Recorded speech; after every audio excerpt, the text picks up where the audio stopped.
ఏమండి లేవండి. ఏమిటి ముద్దు నిద్ర?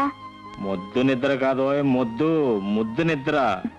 ఏమిటండి 6 గంటలకు అలారం పెట్టుకుని అది మోగితే లేవకుండా ఆపేస్తే ఏమనుకోవాలి? పిచ్చి బిడ్డ రాత్రంతా ఎంత కష్టపడి అలసిపోయాడోలే పాపం అని అనుకోవాలి. రాత్రులు కష్టపడ్డం కాదు, మనిషి అన్నాక ఉదయం పెద్దలాడే లేచి కష్టపడి పనిచేయాలి.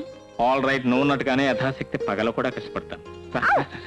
బా నేను కష్టపడమన్నది హాస్పిటల్కి వెళ్ళి అక్కడ డ్యూటీలో గాని ఇక్కడ మంచం మీద కాదు. ఏమండి స్నానం అయిందా? అయిపోతే బయటకు వద్దురుగా, ఈ బాత్రూమ్ లో జీవితం ఎందుకు గడుపుతాను? మీరు వెళ్ళాల్సింది హాస్పిటల్కి, గాను కచేరీ కాదు. ఆ కూన్ రాగాలు ఆపి త్వరగా టిఫిన్కి రండి. ఈ కూన్ రాగా లాపనే బదులు నువ్వు కూడా లోపలికి వచ్చావు అనుకో, ఎంతెక్క డ్యూట్ పాడుకోవచ్చు కదా. ఆహా అసలుకి ఏం తక్కువ లేదు. త్వరగా తెలుసుకురండి, టైం అవుతుంది. ఏంటి మా చెల్లెని ఓడిస్తావా? ఏదో కట్టుకున్న మొగుడిని కాబట్టి నన్ను మాటలతోనూ మంచం మీద నీ ఆటలతోనూ నీ ఇష్టం వచ్చినట్టు ఓడిస్తున్నావు.